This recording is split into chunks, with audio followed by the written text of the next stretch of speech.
रामनवमी के दिन राम जन्म महोत्सव के पावन व्रत का उद्यापन करके तुलसीदास जी ने अयोध्या जी में राम कथा को लिखना शुभारंभ किया था। कथा का प्रारंभ बताया है और कथा का विराम नहीं होता कि कथा कब पूरी होगी। गोस्वामी जी ने राम कथा की रचना करी, लिखी, लेखन संपूर्ण किया और इसका नाम रखा श्री रामचरितमानस। रामचरितमानस यही नामा सुनत श्रवण पार्य विश्रामा। गोस्वामी जी कहते हैं इस रामचरितमानस की कथा को सुनकर विश्राम मिलेगा, आनंद मिलेगा। जो जीव राम कथा को श्रवण करने के लिए आते हैं वो जीव सुखी हो जाता है। इसका प्रमाण है रामचरितमानस में कि कथा श्रवण करके दुख दूर हो जाता है, विपत्ति चली जाती है, संकट का निवारण होता है। कैसे? रामचरितमानस में ही प्रमाण है। सुंदर कांड में गोस्वामी जी ने लिखा है कि रामचंद्र गुण बरने लागा, सुनकर सीता कर दुख भागा। हनुमान जी ने राम कथा सुनाई और सीता जी ने सुनी, सीता जी का दुख दूर हो गया। तो हम सबका भी दुख दूर होगा। हम श्रद्धा से इस कथा को सुनेंगे तो लाभ बहुत होगा। रामचरितमानस मुनि भावन, ऋषि मुनियों को भी यह कथा बड़ा आनंद की अनुभूति प्रदान किया है। अब देखिए रामायण का प्रथम प्रकरण जो शुभारंभ हो रहा है वो संशय से होता है। यदि आप कथा को ध्यान से सुनिएगा तो प्रश्न जागेगा आपके मन में। कथा सुनकर आपके मन में प्रश्न जाग रहा है तब समझिए कि आपका कथा सुनना सफल हो रहा है। कई लोग हैं प्रश्न भी मन में आए तो तुरंत दौड़ कर आते हैं इसका उत्तर बताइए। ऐसा ना करिए, आप कथा केवल ध्यान से सुनिए, आपको सभी प्रश्नों का उत्तर ये 9 दिन के अंतर्गत अपने आप मिल कर जाएगा यदि आप जिज्ञासा से कथा को सुनेंगे तो। अब देखिए प्रश्न यहाँ क्या है। रामायण का प्रथम प्रकरण संत के साक्षात्कार से हो रहा है। बिनु सत्संग में हरि कथा। गोस्वामी तुलसीदास जी लिखते हैं भरद्वाज मुनि बसे प्रयागा, जिन्हीं राम पद अति अनुरागा।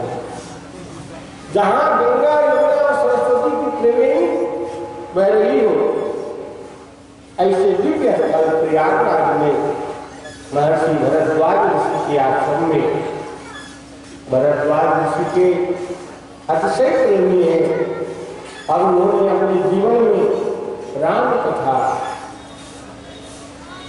की अपने जीवन का सार बनाया। प्रतिवर्ष लोग माघ महीने में प्रयागराज इलाहाबाद में सारे संत महात्मा मुनियों का आगमन होता है। 1 महीना सत्संग करते हैं और सत्संग पूरा करके फिर विदा होते हैं। भरद्वाज ऋषि के कुटिया में जाकर सारे ऋषि मुनि विदाई मांगते हैं कि महाराज हमारा यज्ञ संपन्न हुआ, हम चले। सारे ऋषि मुनि भरद्वाज से विदा लेकर चलने लगे। तो एक ऋषि आए, उन्होंने जब भरद्वाज से विदा मांगा महाराज मैं जानना चाहता हूँ, तो भरद्वाज ने उनके चरणों को पकड़ लिया। वो कौन है? याज्ञवल्क्य जी। सबको तो विदा किया लेकिन याज्ञवल्क्य जी को विदा नहीं किया भरद्वाज जी ने, उनके चरणों को पकड़ लिया, वंदन किया और कहा कि महाराज मेरे मन में एक जिज्ञासा है, एक प्रश्न उठा है और उस प्रश्न का आप समाधान कर दीजिए। और मेरा प्रश्न भी ऐसा है महाराज कि मैं यदि आपसे कहूँ तो आप मुझे कहेंगे कि कितना मूड है, कितना ज्ञानी है, और ना कहूँ उसमें मुझे मेरा विवेक जागृत नहीं हो पाएगा। संत कहि असनीति प्रभु श्रुति पुराण निगार हो न विमल विवेक देखिए, गुरु जी के पास जाकर के कुछ छिपाना नहीं चाहिए, जो मन में आया है उसे बता देना चाहिए। तो यादवल्क्य जी से पूछा भरद्वाज जी ने कि हम इतने वर्षों से सत्संग कर रहे हैं प्रयागराज में, लेकिन आज तक मुझे समझ में नहीं आया कि राम कौन है। राम कौन है मुझे समझ में नहीं आया। हाँ, एक राम अवधेश कुमारा, तिनकर चरित्र विदित संसारा, नारी विरह दुख शयन हुआ पारा, भय हो रोष रन रावण मारा। एक राम को मैं जानता हूँ महाराज, अवधेश के पुत्र हैं, जिनका विवाह सीता जी के साथ हुआ था। उनको राजगद्दी मिलने वाली थी, फिर पिताजी ने 14 वर्ष के लिए वनवास भेज दिया। वनवास में उनकी पत्नी सीता को रावण ने हरण करके ले गया और 14 वर्ष भगवान वह राम रावण को मार करके 14 वर्ष पूर्ण करके अयोध्या लौटे, उनका राज्याभिषेक हुआ। वे राम को तो मैं जानता हूँ, मैं उन राम के विषय में जानना चाहता हूँ कि जिन राम को भगवान महादेव सतत जप करते रहते हैं, वो राम और अयोध्या निवासी महाराज दशरथ जी के जो पुत्र राम है, दोनों अलग है कि एक है?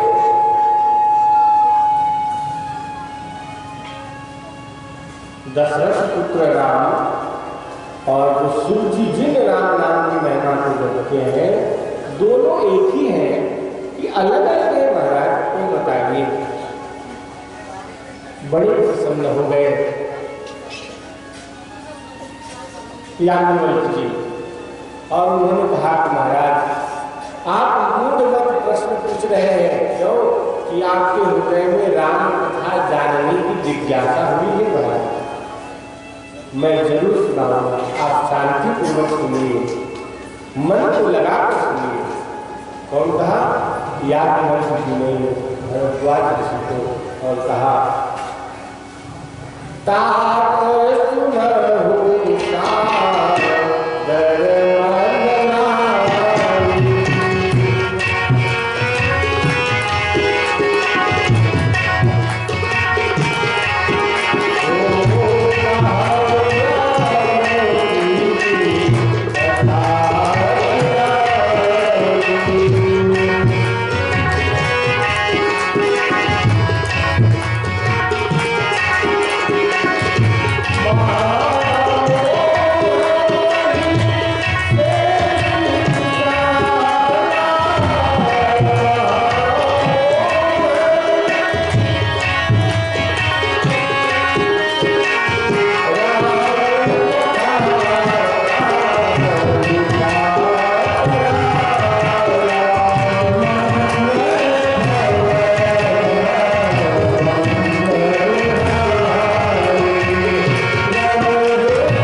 संशय समाप्त हो जाए।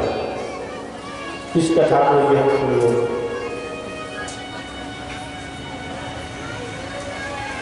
याज्ञवल्क्य जी ने भरद्वाज से कहा, महाराज आपने जो प्रश्न किया है राम कौन है, ये कोई नया प्रश्न नहीं है। राम कौन है महाराज, ऐसे संशय तो एक बार माता सती को भी हो गया है। दक्ष कन्या सती जी ने भी भगवान शिव जी से यही प्रश्न किया था और सती जी के समाधान करने के लिए शिव जी ने जो कथा कही थी वही कथा मैं आपको सुना रहा हूं। इसमें हमारी ओर से कुछ भी नहीं है। इस प्रश्न के उत्तर देने के लिए माता सती और शिव जी के बीच में जो प्रश्न उत्तर हुआ है उस कथा को मैं आपको सुना रहा हूं।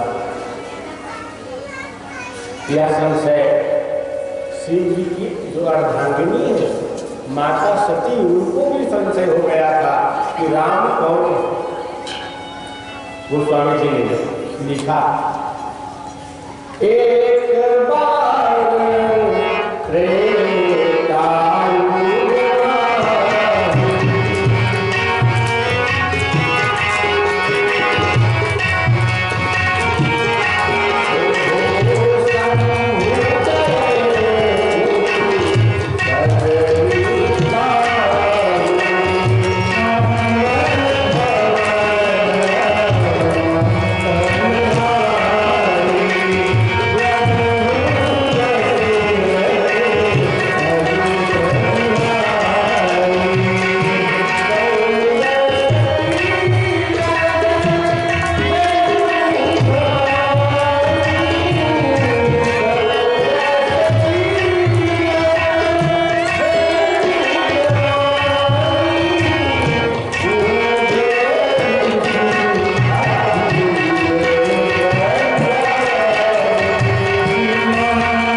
कथा सुनने के लिए।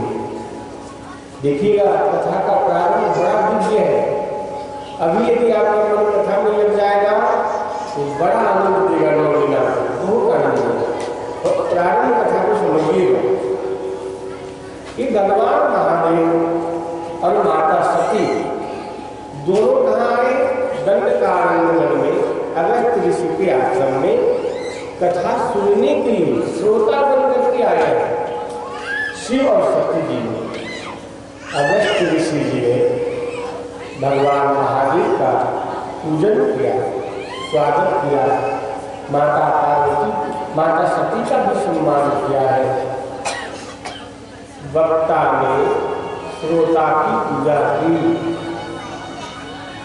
वक्ता है अगस्त्य ऋषि, श्रोता है शिव और माता सती।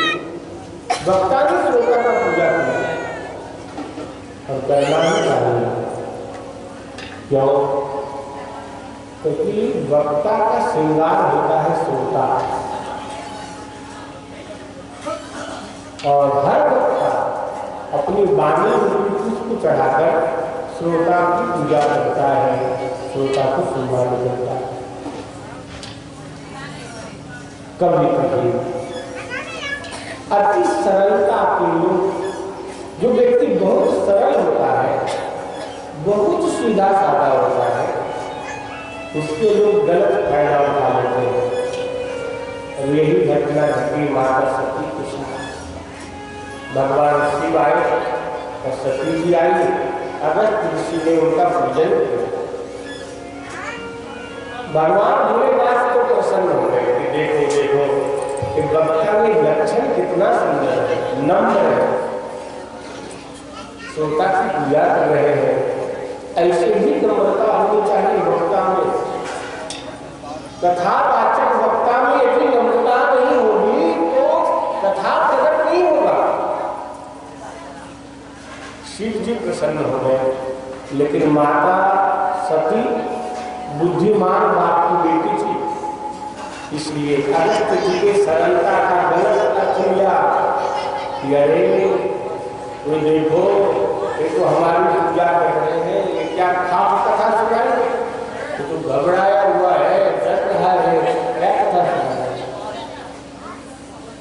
यदि वक्ता के प्रति श्रोता की आस्था नहीं होगी, प्रेम नहीं होगा, तो वक्ता की वाणी पर विश्वास नहीं होगी। वक्ता की कथा से आपको, जो वक्ता कथा सुनाएंगे, उस कथा से आपको प्रेम नहीं होगा। इसलिए वक्ता की वाणी पर विश्वास रखनी चाहिए। तो सती को अच्छा नहीं है, ये तो घबराया हुआ जीव है, क्या कथा सुनाएंगे। तो हुई बात ऐसी, जब कथा अगस्त जी ने सुनाया, शिव जी तो बड़े प्रेम से सुने, लेकिन माता सती कथा प्रेम से नहीं सुनी। सती का मन कथा में नहीं लगा, कथा विराम हो गई। और शिव जी ने सोचा कि चलो जिनके मुखार से हमने कथा सुनी है उनको कुछ दक्षिणा भेंट कर। पूछा अगस्त ऋषि से, महाराज मैं दक्षिणा में आपको क्या दूं? अगस्त ऋषि ने कहा कि मुझे कुछ नहीं चाहिए, आपने प्रेम से कथा सुनी है, शांति पूर्वक, कोई सबसे बड़ी दक्षिणा है। वक्ता के लिए सबसे बड़ा दक्षिणा का महत्व क्या है? यदि श्रोता, आप जैसे श्रोता यदि शांति पूर्वक कथा प्रेम से सुन ले, ये सबसे बड़ी दक्षिणा है। हम उसी को बड़ी दक्षिणा मानते हैं। जिस प्रकार आप लोग शांति पूर्वक कथा सुनते हैं, ऐसे सुनते रहिए, यही दक्षिणा है। वक्ता के लिए यही सबसे बड़ा उपहार है। अगस्त ऋषि ने कहा कि मुझे कुछ नहीं चाहिए। शिव जी ने फिर उनको भक्ति का आशीर्वाद दिया और वहां से मिला।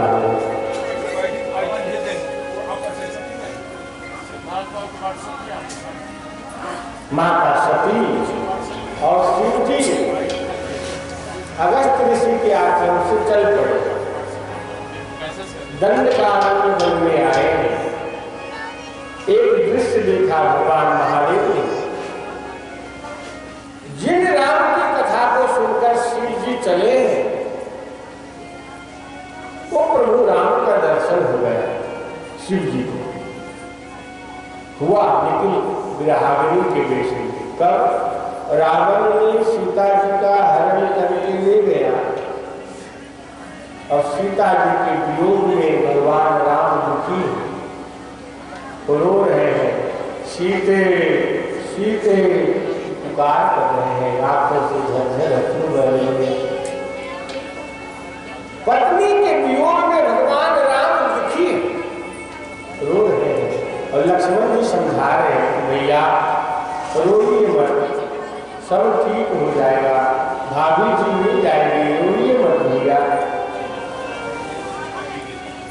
राम जी ने कहा कि लक्ष्मण, मैं ऊपर की ओर देखता हूँ तो मानो कि सूर्य नारायण मुझे उलाहना दे रहे हैं। ये हमारे वंश में एक ऐसा पुत्र जन्मा कि अपनी पत्नी को भी संभाल नहीं सका।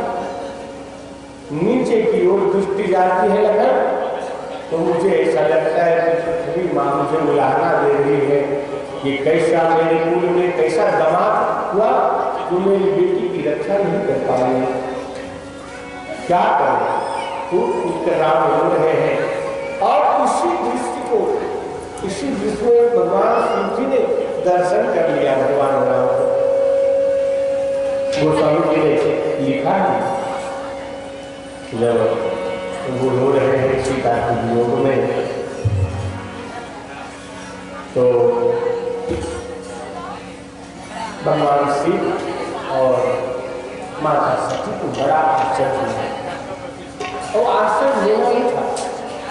रोते रोते राम जी कह रहे थे, ध्यान से सुनिएगा क्या कर रहे हैं सीता जी के जीवन में। हे पहरेदारों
पत्नी के वियोग में जिस प्रकार काबू पुरुष रोता है, भाई पत्नी के वियोग में सबको रोना पड़ता है। राम भी रो रहे हैं, जीव भी रोता है। हाँ, कब रोता है? जब पत्नी मायके चली जाती है तब। घर में रहे तो बहुत झगड़ा भी करता है, मैंने बहुत बड़ी बेटी भी करी है, तुमसे शादी करी, चली जा बाप के घर। जब वो चली जाती है अपने हाथों से घर का जब काम करना पड़ता है तब पत्नी के याद में आंसू आते हैं। तब पत्नी क्या चीज होती है तब मालूम पड़ता है। घर में रहे झगड़ा होना भी चाहिए। पति पत्नी में झगड़ा तो होना ही चाहिए। ना होता हो तो महीने में 1-2 बार करो। क्यों?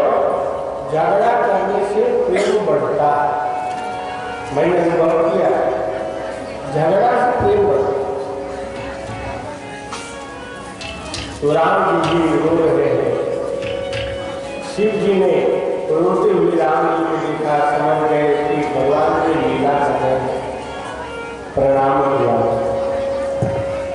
जय सच्चिदानंद जग पावन, हस कहे चलो नरो। प्रणाम किया शिव जी ने। तो सती जी ने कहा कि आपने जिनको प्रणाम किया है, जय सच्चिदानंद जग पावन कहा है, वो राम जी ने मुझे सत्यचित आनंद दिखाई नहीं दिया। जिनको आपने सच्चिदानंद कहा, सत्य भी नहीं है, चित भी नहीं है, आनंद भी नहीं। तो व्यक्ति रो रहा है पत्नी के वियोग में, और आपने आनंद स्वरूप का प्रणाम किया। भगवान शिव जी ने सती जी को समझाया कि देवी, जिन परमात्मा की कथा हमने अगस्त ऋषि के आश्रम में सुना है, तो परमात्मा को ईश्वर, जगत नियंता जगदाधार राम यही है। समझाने के बाद भी सती नहीं मानती। कोई पत्नी बहुत जिद्दी स्वभाव की होती है, पति लाख समझाए मानने को तैयार नहीं। तो हमें भी लगता है, तो उस भाई से मैं यही कहना चाहता हूँ यदि आपकी पत्नी भी आपसे नहीं मान रही है, आपको समझाने के बाद समझने को तैयार नहीं है, तो आप चिंतित मत होइए, क्योंकि भगवान महादेव की पत्नी सती भी नहीं मानी। शिव जी ने लाख समझाया कि देवी ये परमात्मा है, ये ईश्वर है, ये जगत नियंता जगदाधार है, फिर भी सती नहीं मानी। शिव जी ने कहा कि ठीक है, अब ऐसा करो कि तुम स्वयं जाकर परीक्षा ले लो कि राम ईश्वर है कि मानव है। सती जी ने भगवान राम की परीक्षा लेने के लिए चली और सीता का वेश बनाया। सीता का वेश बनाकर जहां राम जी चल रहे थे, राम लखन आगे आगे चलने लगे। सीता के सोचती है कि सीता के रूप में रहूंगी तो सीते सीते की पुकार करते गले लग जाएंगे, लिपट जाएंगे। सीता का वेश बनाकर सती आगे आगे चल रही है। लक्ष्मण जी ने देखा तो उनको लगा कि माता सती सीता का वेश बनाकर आई। भगवान लीला कर रहे हैं तो शायद सती जी का वेश में रोल होगा, मैं तो कुछ मौन है। सोचिए, जब लक्ष्मण जी समझ गए कि ये सीता नहीं है, ये माता सती है, तो क्या राम अंतर्यामी नहीं समझे? उनको भी पता है। राम जी ने प्रणाम किया, माता सती को वंदन किया। प्रणाम का यहाँ दो अर्थ है। राम जी ने सती अम्बा को जो सीता के देश में है उनको प्रणाम जो किया है, इसमें राम जी संकेत दे रहे हैं कि आप सीता नहीं हो, आप तो जगत जननी जगदम्बा माता सती हो, मैं आपको प्रणाम करता हूं। प्रणाम करने का दूसरा अर्थ यहाँ ये है कि राम जी कहना चाहते हैं कि देवी आप सीता नहीं है, यदि आप सीता होती ना तो मुझे प्रणाम नहीं करना पड़ता, आप मुझे प्रणाम करती, इसलिए आप सीता नहीं हो, मैं आपको प्रणाम करता हूँ। आप कौन हो? आप मेरे गुरु हो। आप गुरु बनकर मेरी परीक्षा लेने के लिए आए हैं, मैं आपका शिष्य हूँ, परीक्षा दे रहा हूँ, प्रणाम किया है। और भगवान राम जी ने सोचा कि अब मैं कुछ लीला करूं। सती जी जान गए कि राम कोई साधारण पुरुष नहीं है, एक परमात्मा है, एक ईश्वर है, ये तो मुझे जान गए, पहचान गए। और पूछा जब राम जी ने कि पिता शंकर को छोड़कर आप अकेली इस वन में क्यों घूम रही हो? स्त्रियों को, माताओं को अकेली कभी नहीं घूमना चाहिए। देखो, जब सीता अकेली थी तो उसका हरण हो गया। हे माता जी, आप भी विश्वास में पिता को छोड़कर आई है, आपके बुद्धि का पतन हो जाएगा। सती जी जान गई कि राम ईश्वर है और भागने लगे। राम जी ने अपनी लीला का दर्शन कराया, जिसमें सती जी भाग रही थी, राम लक्ष्मण सीता सामने प्रकट हो गए, पीछे मुंह करके भागने लगी।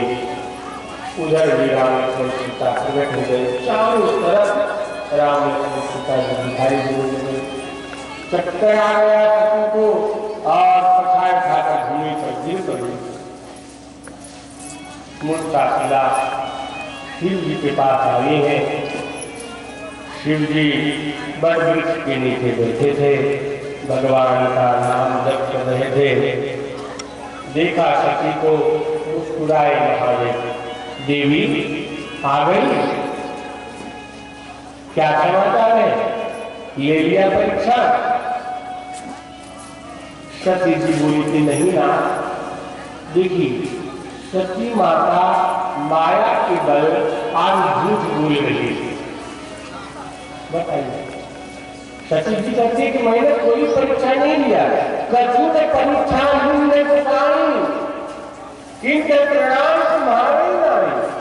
जिस प्रकार आपने प्रणाम किया था ना, मैं भी गई रोजी प्रणाम किया महाराज, मैंने कोई परीक्षा नहीं ली। बोल तो रही है लेकिन घबराई है। झूठ बोलने वाला व्यक्ति घबराया हुआ होता है। माता सती भी घबराई हुई है। देखिए, सती माता ने पहली भूल ये की कि अगस्त्य ऋषि के आश्रम में कथा को ध्यान पूर्वक नहीं सुनी। दूसरी भूल माता सती का कि राम जी के दर्शन होने पर भी प्रणाम नहीं किया। दूसरी भूल है। तीसरी भूल है माता सती का कि भगवान महादेव ने समझाया कि देवी परमात्मा है, पति की बात नहीं मानी। और पांचवी भूल भगवान राम की परीक्षा लेने गई। छठी भूल सीता जी का रूप धारण किया। और सातवीं भूल पति के सामने माता सती जी झूठ बोल रही है, मैंने कोई परीक्षा नहीं लिया। गोस्वामी जी ने लिखा, सती जी की व्याकुलता को देखकर, सती की घबराहट को देखकर भगवान शिव जी ने ध्यान लगाया।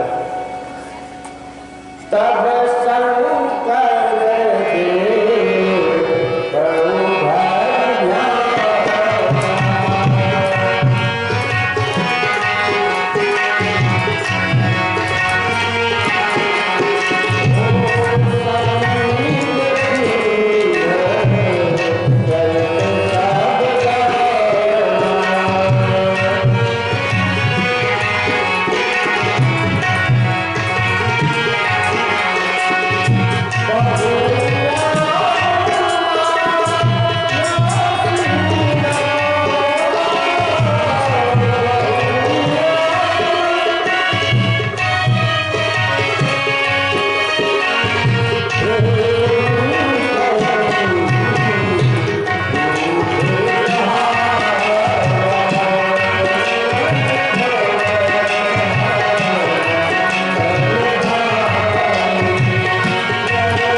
महादेव जी ने ध्यान लगाया कि सती झूठ तो नहीं बोल रही है। ध्यान लगाकर जब सीता ने देखा कि सती ने सीता का रूप धारण किया और राम जी ने इनको प्रणाम किया है, अपने ऐश्वर्य का दर्शन कराया, गिर पड़ी है, सारे विश्व को देख लिया। ध्यान में महादेव ने तो निश्चय किया है कि सती ने भगवान राम की परीक्षा ली, इससे मुझे कोई दुख की बात नहीं है, लेकिन सीता का रूप बनाया है। सीता तो मेरी माँ है। अब मैं यदि सती के साथ गृहस्थ आश्रम में रहो तो मातृ दोष लगेगा, इसलिए सीता जी का त्याग भगवान के ऊपर थोड़ा है तो वो आप प्रेरणा दीजिए। भगवान की प्रेरणा हुई, शिव जी ने सती जी का त्याग करने का निर्णय लिया। आकाशवाणी ने उसको की पुष्टि की, धन्य है महादेव, आपके समान भक्ति को पालन करने वाला कौन हो सकता है। सती जी का त्याग करने का निर्णय लिया। भगवान शिव सती जी के साथ कैलाश पर्वत पर आए हैं और वहाँ पर उन्होंने ध्यान लगाया है। सती जी के साथ महादेव अलग रह रहे हैं और 87,000 वर्ष के लिए उन्होंने समाधि ली। 87,000 वर्ष परिपूर्ण हुआ, तब शिव जी का ध्यान खुला। माता सती बहुत व्याकुल हो गई परेशान हो गई थी कि सत्य शिव जी का वियोग हमसे सहन नहीं होगा, एक तो शिव जी से सहयोग करा दो, अन्यथा हमारा प्राण चला जाए। प्रार्थना करने लगे तब शिव जी समाधि से जागे हैं। मूसा में तुलसीदास जी ने लिखा है, बीते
से जागे। माता सती जी समझ गई प्रभु जागे हैं। सती जी भगवान महादेव के पास आए हैं। महादेव ने सती जी को आसन दिया है, जो वाम भाग बैठने की अधिकारिणी थी। सती उनको सामने दिखाया है और भगवान महादेव समझ गए कि सती बहुत दुखी है। मैंने जो त्याग किया है इस कारण सती बहुत दुखी है, इसका दुख कैसे दूर हो, मैं क्या करूं। शिव जी ने सोचा कि इनको कथा सुनाओ। कथा सुनने से दुख दूर होता है। तो शिव जी ने कथा सुनाने लगे माता सती को। उसी समय सती के पिता दक्ष ने कनखल क्षेत्र में यज्ञ किया। घटना ऐसी घटी थी, एक बार दक्ष की सभा में सब लोग बैठे थे, ब्रह्मा जी, भगवान महादेव, और उस सभा में जो दक्ष आए हैं राजा दक्ष, तो सब लोग खड़े होकर के राजा दक्ष का सम्मान किया, लेकिन भगवान महादेव नहीं खड़े हो पाए। भगवान शिव जी के ससुर जी हैं राजा दक्ष, दक्ष की बेटी है सती। तो ससुर जी आए तो उनको तो प्रणाम करना चाहिए, वंदन करना चाहिए ना। तब ससुर जी प्रसन्न हो गए हैं और ससुर जी की बेटी भी प्रसन्न हो गई। लेकिन शिव जी ने क्या किया, ससुर जी को प्रणाम नहीं किया दक्ष को। क्यों? उस समय वो भगवान के भजन में बैठे थे। दक्ष को अच्छा नहीं लगा, शिव जी को गाली देने लगा और कहा कि एक श्मशान में रहने वाला है, भूतों की टोली में रहता है, भस्म रमाता है, अपमान किया। तो शिव जी के दो गण दक्ष को श्राप दिया कि जिस मुख से महादेव के अपमान कर रहे हो वह शिव कट जाएगा, तुम्हें ब्रह्म विद्या कभी प्राप्त नहीं होगी। शिव जी अपने गण को साथ लेकर कैलाश पर्वत चले आए। सोचा कि यदि गण को अपने साथ ना लो तो मेरे ससुर जी को और कोई ज्यादा श्राप ना दे दे, इसलिए शिव जी चले आए कैलाश पर्वत। माता सती को ये बात नहीं बताया। यदि आप ससुराल जाए तो ससुर जी यदि आपको आपका अपमान भी कर दे, ससुराल में भी आपको कुछ कष्ट भी हो, तो गलती से आप अपने धर्म पत्नी को मत बताना कि तेरे बाप ने मेरे साथ ऐसा व्यवहार किया, मैं आएगा तुम्हारे गए तो कभी नहीं जाऊंगा। कभी ऐसा आपने बताया, मैं सच कहता हूँ, भोजन के टाइम में आपको गर्म रोटी नहीं मिली, पत्नी को प्रसन्न रखो। अपने ससुराल की आप बड़ाई करेंगे तो महारानी जी प्रसन्न हो जाएगी, बड़ा आनंद में आपको गरम गरम भोजन कराएगी। पत्नी को प्रसन्न रखना है तो उनके माता पिता का सम्मान करो, उनके मायके की बड़ाई करो, सब आनंद में रहे। शिव जी ने सोचा कि ये बात सती को बताना ठीक नहीं बताया, और सती को कथा सुना रहे थे। लेकिन दक्ष ने शिव जी का घोर अपमान करने के लिए कनखल क्षेत्र में यज्ञ किया, सबको निमंत्रण भेजा, लेकिन अपनी बेटी सती और दामाद शिव अपने बेटी दामाद को नहीं बुलाया। सारे देवता लोग यज्ञ में जा रहे थे, विमान में बैठकर सती का मन कथा में नहीं लगा, विमान की ओर मन लग रहा। विमान कहाँ जा रहे हैं? शिव जी से पूछा, महाराज विमान कहाँ जा रहे हैं? एक बार पूछा, शिव जी कुछ नहीं बोले। दो बार पूछा, नहीं बोले। तीसरी बार जब सती ने पूछा, महाराज विमान कहाँ जा रहे हैं? शिव जी ने कहा, तेरे बाप के घर जा रहे हैं विमान, तेरे बाप के घर। बात भी सही था, सती के बाप दक्ष के घर में विमान जा रहा था, दक्ष यज्ञ करा रहे थे। सती का मन तड़पता है, मेरे पिता के घर यज्ञ हो रहा है, सारे देवता लोग जा रहे हैं, हम भी जाएं। शिव जी ने मना किया, नहीं जाना। उसे पिता के घर, गुरु के घर, मित्र के घर बिना बुलाए जाया जा सकता है, लेकिन कोई बड़ा आयोजन हो तो निमंत्रण की भी तो चाहत होती है। शिव जी ने कहा कि अपने यहाँ निमंत्रण नहीं आया, ये भी कैसे जाएगा? सती जी नहीं मानती है, जाने को तैयार हो गए। शिव जी ने कहा ठीक है, तुम्हारी मर्जी। यदि पति रोके कहीं जाने से तो पत्नी को चाहिए कि वहां नहीं जाना। पति को मना करने के बाद भी यदि जाएंगे तो सम्मान नहीं मिलेगा। माता सती जी चली आई। पिता ने देखा सती को, मुंह फेर लिया, गरबा क्यों आ गई है? एक बाप बेटी को देखकर मुंह फेर ले, सोचिए कि उस बेटी की क्या दशा होती हो। बहनें मिली सती की तो बहनें ने भी ताना मारने लग गई, आ गई? अच्छा निमंत्रण गया था क्या? आई? अच्छा चलो सुना, तुम्हारे पति में कुछ परिवर्तन हुआ, जो स्मशान में ही घूमता रहता है, मुंडों का हाथ ही पहनता है, अरे कुछ क्रीम पाउडर लगाता है कि भस्म को ही ये करता है। बहनें ताना मारने लगी, लेकिन माँ की ममता अद्भुत होती है। जब अपनी माँ के पास आई है तो माँ ने माता सती को अपने हृदय से लगा लिया, बेटी आ गई, बहुत याद आ रही थी तुम्हारी, अच्छा हो गया तुम्हारा। सती को सांत्वना मिला, जहाँ यज्ञ हो रहा था वहाँ गई। सारे देवताओं का स्थान था, शिव जी का कोई स्थान नहीं था। सती को बहुत बुरा हुआ और अपने शरीर को यज्ञ कुंड में जला करके भस्म कर दी। खुद का अपमान तो सहन हुआ, लेकिन पति का अपमान सहन नहीं हो पाया, इसलिए सती जी यज्ञ कुंड में जल करके भस्म हो गई। और अंतिम समय में सती जी ने यह विचार किया था कि शिव जी ही मुझे पति रूप में प्राप्त हो। इस भाव के साथ जब सती जी जल करके भस्म हुई है, और वही माता सती हिमाचल मैया रानी के पार्वती के रूप में प्रकट हुई। और हिमाचल राज मैया रानी वृद्ध अवस्था में कन्या रत्न की प्राप्ति हुई है। नारद जी को समाचार मिला, नारद जी आए हैं, माता सती का नामकरण किया और नामकरण करने के बाद भविष्य कथन किया है।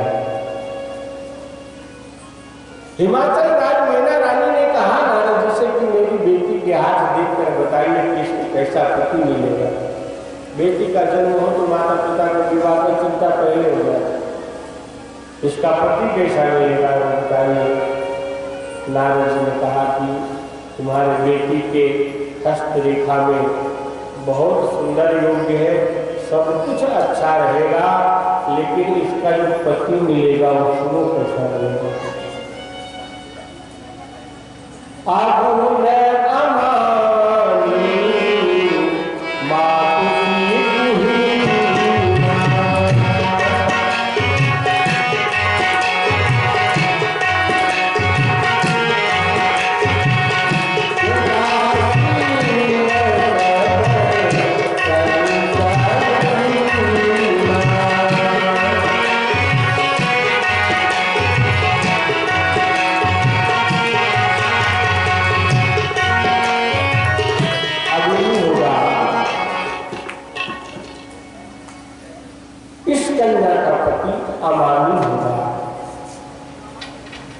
उसके माँ बाप नहीं होंगे, वह श्मशान में घूमने वाला होगा, अंगों में भस्म का लेपन करेगा, संसार में उसका कोई मित्र नहीं होगा और उसका पति भिक्षा मांगकर पेट भरेगा। यह सुनकर पार्वती जी के माता पिता हिमाचल राज मैना रानी रोने लगे, लेकिन पार्वती जी प्रसन्न हो गए। यह रूप में हमारे शिव ही मुझे पति रूप में प्राप्त होंगे। हिमाचल मैना रानी ने नारद जी से कहा कि कोई उपाय बताइए, इस प्रकार का पति हमारे कन्या को नाम मिले। तो कहा कि देखो, तुम्हारी कन्या यदि तपश्चर्या करेगी तो काम बन जाएगा। ये सब लक्षण शिव जी में है और शिव जी जो है पति के रूप में उन्हें प्राप्त होगा। माता पार्वती तपश्चर्या करती हैं, करने के लिए चली आई है। बहुत कठिन तपस्या, कठिन तपश्चर्या से भगवान प्रसन्न हो गए। आकाशवाणी हुआ, सती से कहा कि पार्वती से कहा कि देवी तुम्हारी मनोकामना पूरी हुई। इस सती का चरित्र मैंने आपको सुनाया। अब इधर आइए शिव जी के तरफ। जब तक सती जी ने अपना शरीर छोड़ा था, सती के वियोग में भगवान शिव बहुत दुखी थे। हर क्षण सती की याद करके रोते थे, कथा सुनते, कीर्तन करते। भगवान राम का प्राकट हुआ। राम जी ने शिव जी से कहा कि आज मैं आपसे वरदान मांगने आया हूँ। शिव जी ने कहा कि प्रभु आप मुझसे कुछ मांगना चाहते हैं? बोले हाँ। सती पार्वती के रूप में हिमाचल प्रदेश में हिमाचल राजा मैना रानी के यहाँ प्रकट हुई। आपसे विवाह करने के लिए कठिन तप किया है, आप इससे विवाह करें। शिव जी की इच्छा न होते हुए भी सती के साथ विवाह करने के लिए राजी हो रहे हैं। सप्त ऋषियों को भेजा है। माता पार्वती की प्रेम परीक्षा करने के लिए सप्त ऋषि आए। सती की परीक्षा की, परीक्षा में उत्तीर्ण हो गई और माता पार्वती और भगवान शिव जी को कहा कि माता पार्वती को आपके साथ ही विवाह करेगी।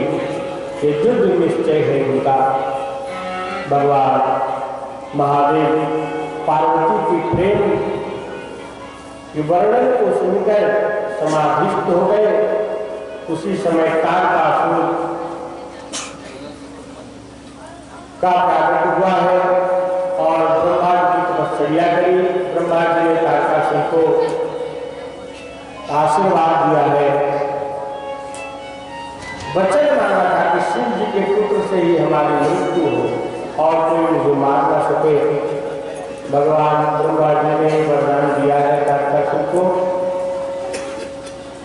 और तारकासुर सारे देवताओं को कष्ट देने लगा।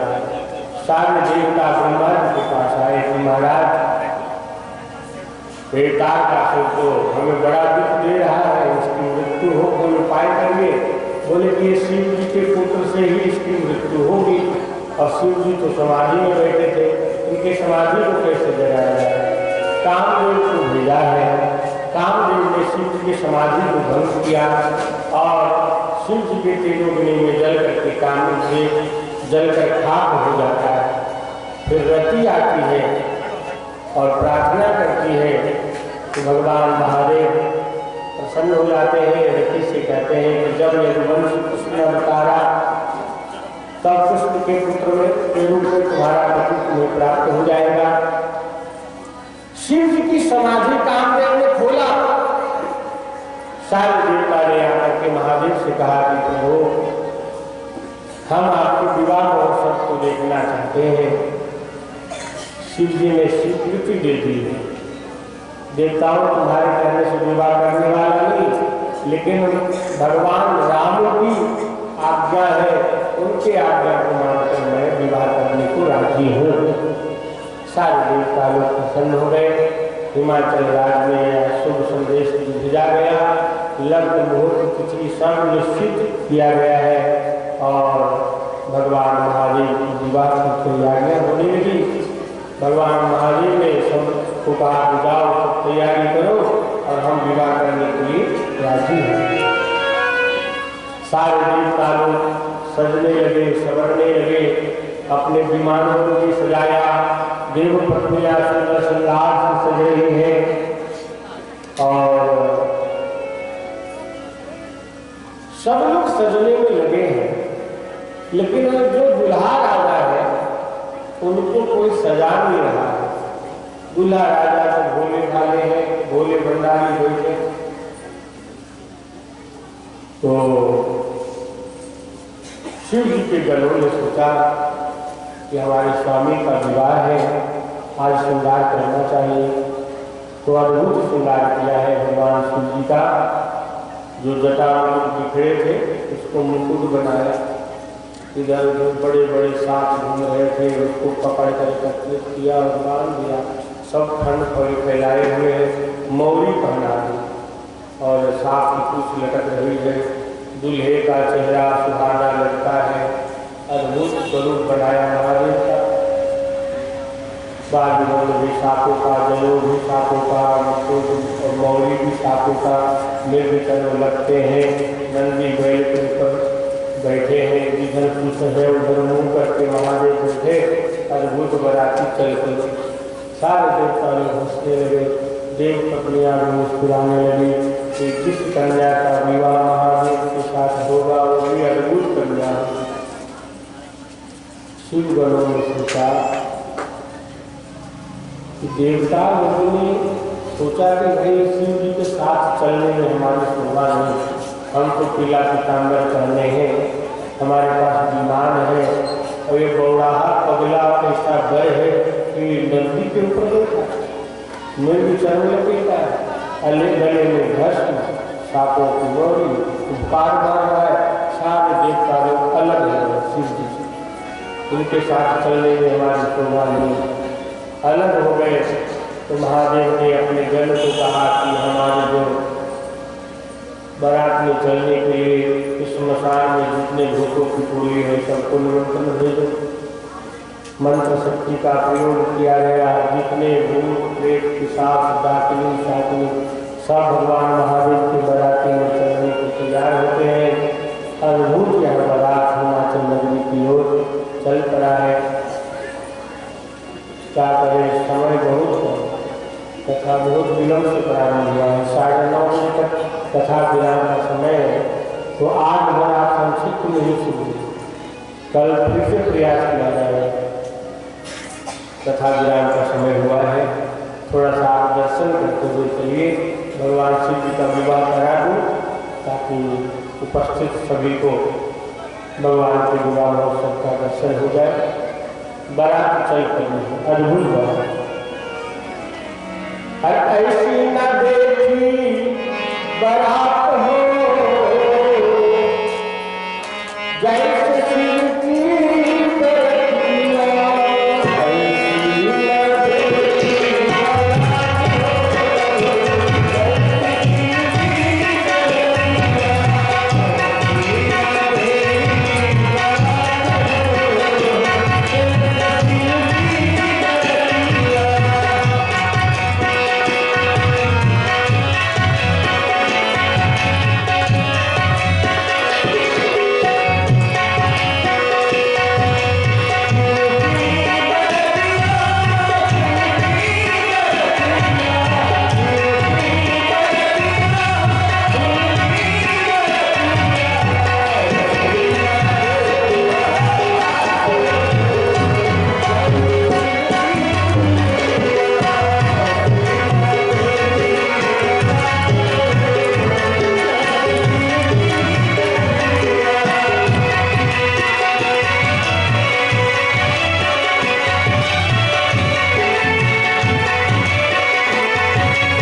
हिमाचल प्रदेश के लिए भगवान महादेव की चल पड़ी है, तो सब लोग स्वागत करने के लिए खड़े हैं। सारे देवता लोग आगे आगे चल रहे हैं। देवताओं को देखकर हिमाचल प्रदेश जितने भी लोग थे सबको लगा कि यही दूल्हा है। पूछा कि आप दूल्हा है? नहीं नहीं, दूल्हा सबसे पीछे है। देवताओं को देखकर सब लोग बड़े प्रसन्न थे। ऐसा लगा कि बाराती इतना सुंदर है, दूल्हा कितना सुंदर होगा। शिव जी का भीषण वेश जब सामने आए, महादेव जितने बच्चे थे सब तो महादेव को देखकर भागे। भूत प्रेत पिशाच की टोलियों को देखकर अपने अपने घर भागे और दरवाजा बंद कर दिया। हाफ रहे थे, घबराए थे। माता ने पूछा, बेटा क्यों घबराए हो, क्या हुआ? क्या दूल्हे राजा को देखकर आया है? सब ठीक है बेटा? अरे माँ, तो दूल्हा नहीं है, वो यमराज है, यमराज है।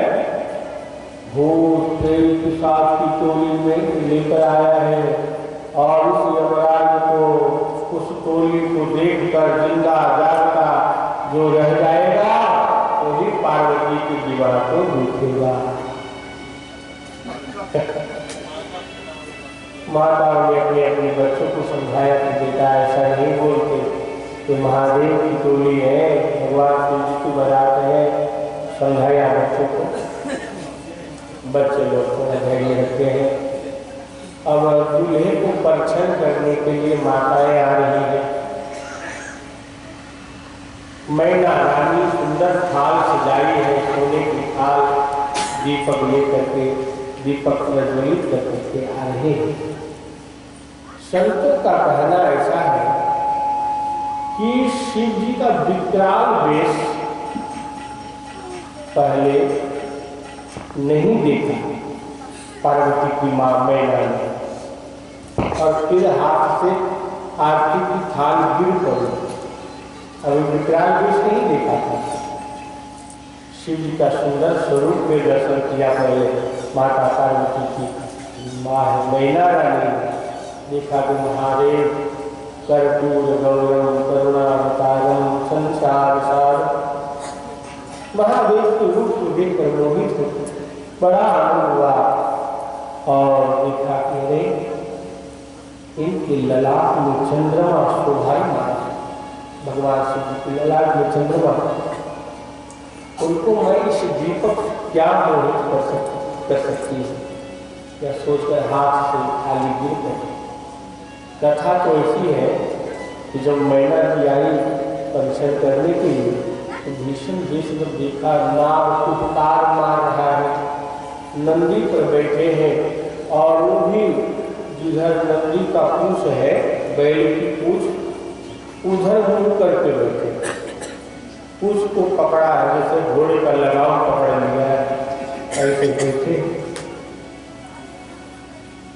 मैना जी को लगा कि ये पागल है,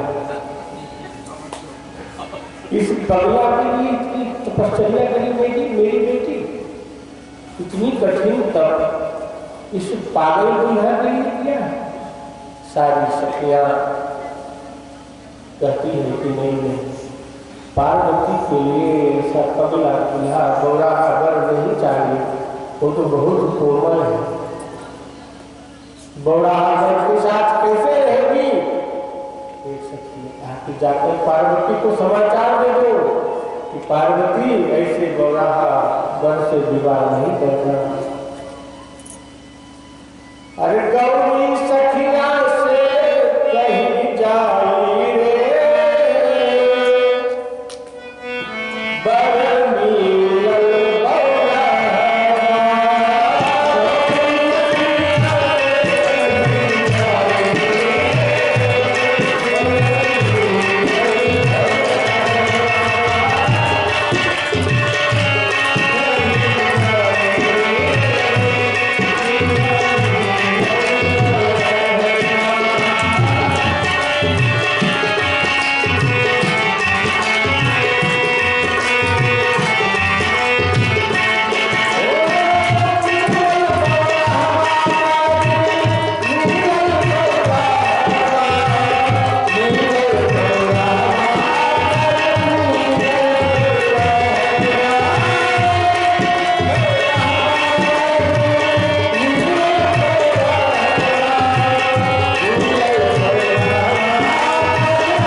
स्वरूप को देखकर सब लोग घबराए हुए हैं।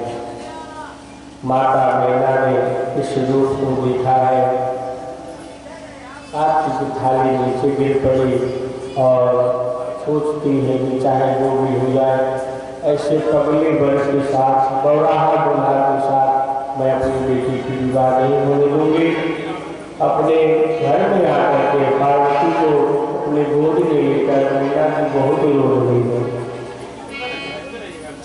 मैना की कहती है, बेटी चाहे गंगा जी में कूद जाओ, अग्नि लगाकर मर जाओ, लेकिन बौराहा के साथ तुम्हारी विवाह होने नहीं होगी। सब लोग रो रहे हैं। फिर देवर्षि नारद जी वहाँ आते हैं। माता पार्वती मैना जी को समझाया है, हिमाचल राज्य को समझाया है, पार्वती तुम्हारी बेटी नहीं है, तुम जगत जननी जगदम्बा तुम्हारे हम बेटी बन करके आए हैं। महादेव कोई साधारण नहीं, तो जगत नियंता जगदाधार है, जो तुम्हारी बेटी के पति हो गए। जब समझाया है तब हिमाचल राजी हो जाते हैं और भगवान महादेव का विवाह माता पार्वती के साथ सुसंपन्न होता है। समय के अभाव में हम ज़्यादा विस्तार तो नहीं कर सकते हैं। हमारी भगवान का विवाह होगा, फिर आरती होगी। आरती की तैयारी करना है, नित्य कुछ बनाने वाले को बना है कि कोई कथा की आनंद भगवान महादेव सुंदर सुंदर पीला पीताम्बर पहने हैं और माता पार्वती के साथ उनका विवाह संपन्न हो रहा है। इसके पूर्व उन्होंने गणपति जी का पूजन किया। शिव और पार्वती, शिव जी के विवाह में गणेश जी का पूजन हुआ। कई लोग कहते हैं कि गणेश जी का पूजन कैसे, तो विवाह ही नहीं हुआ तो गणेश जी का जन्म कैसे हुआ। शिव पार्वती के पुत्र है गणपति, तो विवाह के पूर्व ही गणेश जी का पूजन हुआ है। गोस्वामी तुलसीदास ने कहा कि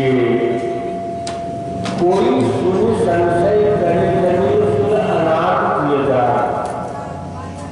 मुनि अनुशासन गणपति ही पूजे शंभु भगवान।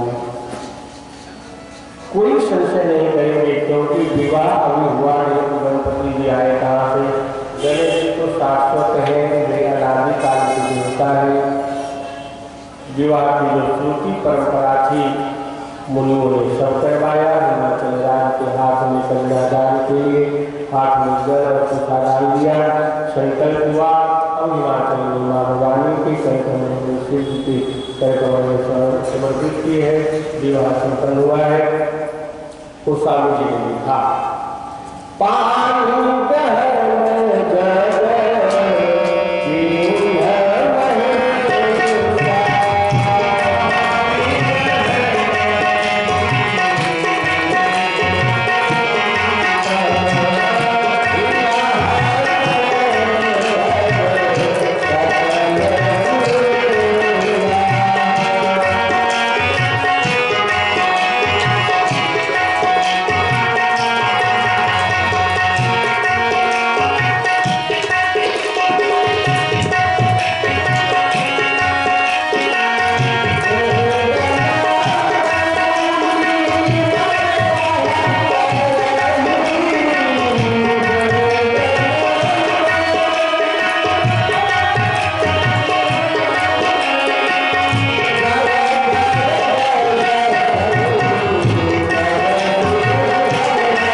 हिमाचल राज्य ने कन्यादान किया है।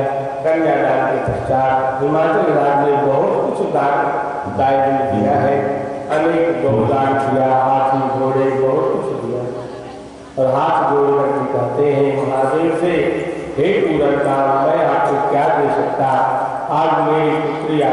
रखी हुई है। इससे यदि कोई गलती हो जाए तो उसमें मेरी भूल जानकर आप क्षमा कर दीजिएगा। नाथ उमा मोचान समाधिय तुम करी करे हो, क्षण और सकल अपराध अब होई प्रसन्न हो। आइए द्वितीय दिवस की कथा को विराम दे।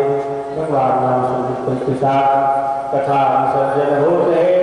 शंभुनाथ हनुमान राम लखन श्री जानकी सदा परम कल्याण। बोलिए राघवेंद्र सरकार की, कृष्ण कन्हैया लाल की, हनुमान महाराज की, पूज्य पाद स्वामी तुलसीदास जी महाराज की। ओम नमः पार्वती पतये हर हर महादेव।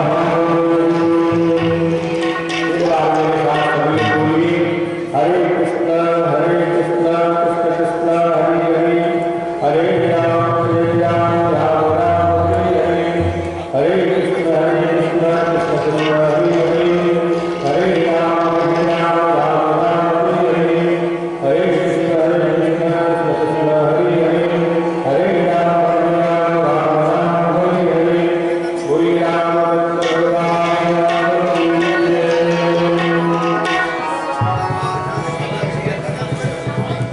नाम संकीर्तन आरती की थाली लेंगे। आरती होगी, आरती करके प्रसाद के सभी ले जाएंगे। सभी माताओं को पालन समय से आएगा और कथा के बाद वो सभी जाएंगे। आप लोग बता देंगे विश्वास पूरे दिन की कथा लेंगे तो विलंब तो हो ही गया है। आरती करके जाएगा।